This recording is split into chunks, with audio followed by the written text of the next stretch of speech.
Welcome back, everybody, to way number 32. Way number 32 is Ohevet Habriyot, love humanity. We have several more loves that we're commanded in this Mishnah to maximize life. We have Ohevet Tzedakot, love righteousness. We have Ohevet HaMesharim, love the straight path. We have Ohevet HaTochachot, love criticism. It's important to use our love in the right ways.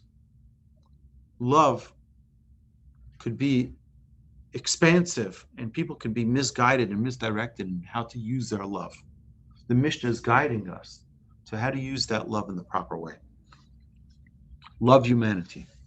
Love your friend like yourself. The verse in the Torah teaches us. It's not Christian Bible, right? The Torah tells us, "V'ahavta l'reacha kamocha." Love your fellow like yourself. How much do you love yourself? Quite a bit. Love your fellow like you love yourself. Love is seeing the virtue in others, we've said. In order to realize your own potential, you have to love humanity. Their success is your success too. When you're able to go beyond yourself, to be bigger than yourself, to be magnanimous, to be kind and loving with others, you're the one who becomes greater. You open yourself up to a whole world of opportunity. In order to realize your own potential, you have to love humanity. The more you have love in your life, the more happy and efficient you'll be. A person who has love in their life, everything is tripping, everything is singing, everything is happy, everything is dancing. When you have love. When someone doesn't have love, everything is depressing, everything is down, everything is dark. We want to be people who live lives that are filled with love. And you know what? Yeah, there are times that are difficult. There are times that are stressful. There are times that are not exactly ideal, particularly people who are in a relationship. Any relationship is not always a great day. But if we understand the power of love, love shouldn't take away from any relationship because there's a disagreement. Sorry, let me rephrase that. A disagreement shouldn't take away from any relationship of love. That's fine. You can disagree. You don't have to agree with a husband and wife don't have to agree on everything. You can argue.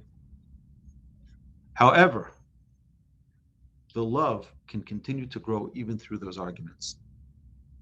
You can use an argument to elevate a relationship.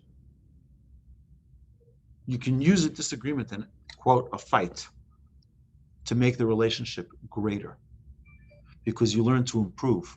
You learn to overcome those misunderstandings and now take your relationship to the next level. If you don't appreciate the phenomenon of human beings, you're missing out on one of life's greatest pleasures. Human beings are fascinating creatures.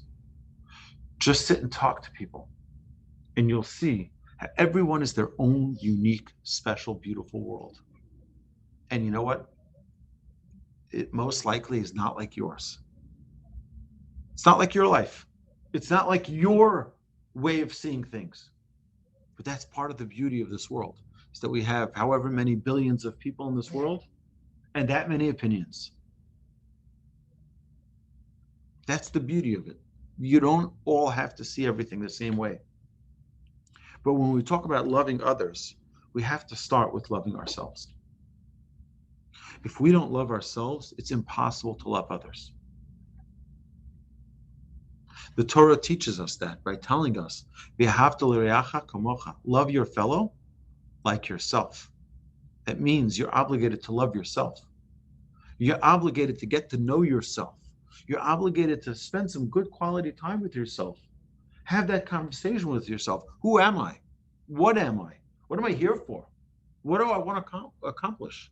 What are my strengths? What are my weaknesses? Get to know yourself. On a very, very basic level, we know ourselves pretty well. We know when we're hungry. We know when we're thirsty. We know when we're tired.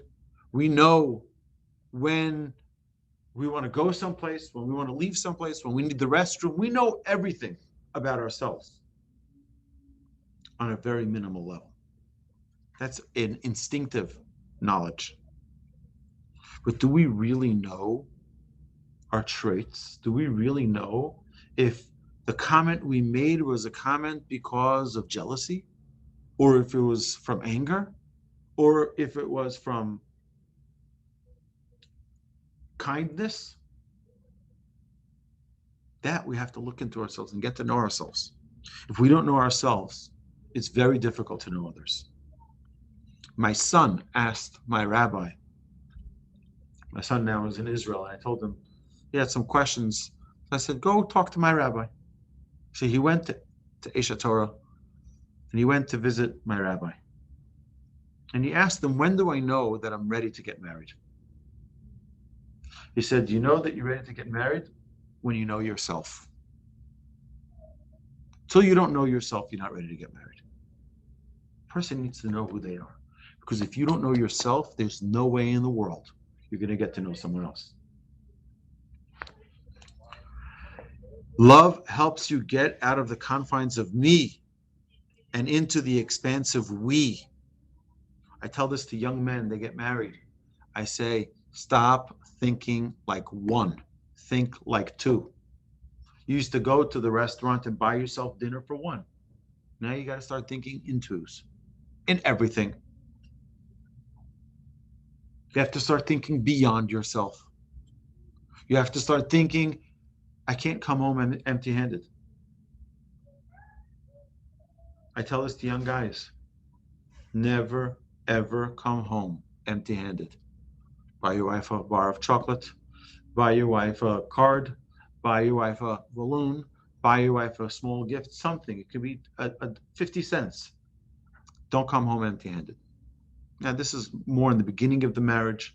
Later in the marriage, it's important as well. But when they're young and they're just putting down the foundations of a new home, it's important for her to feel that security and that solid foundation. Prioritize your love. Appreciate the relative value of each virtue. Realize that all human beings are God's children. Every single creature. They don't have to look like you. They don't have to talk like you. And they don't have to think or vote like you.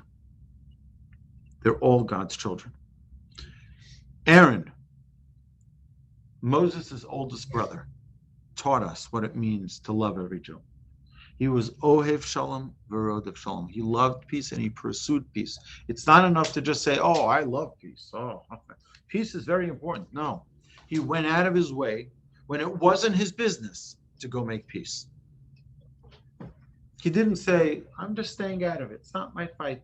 I'm staying out of it. No, if you really love people, you want to see the peace that people have together. And you go out of your way to make peace with them, make peace among them. If loving one person is a pleasure, then how great it would be to love all mankind. Don't be stingy. Love everyone.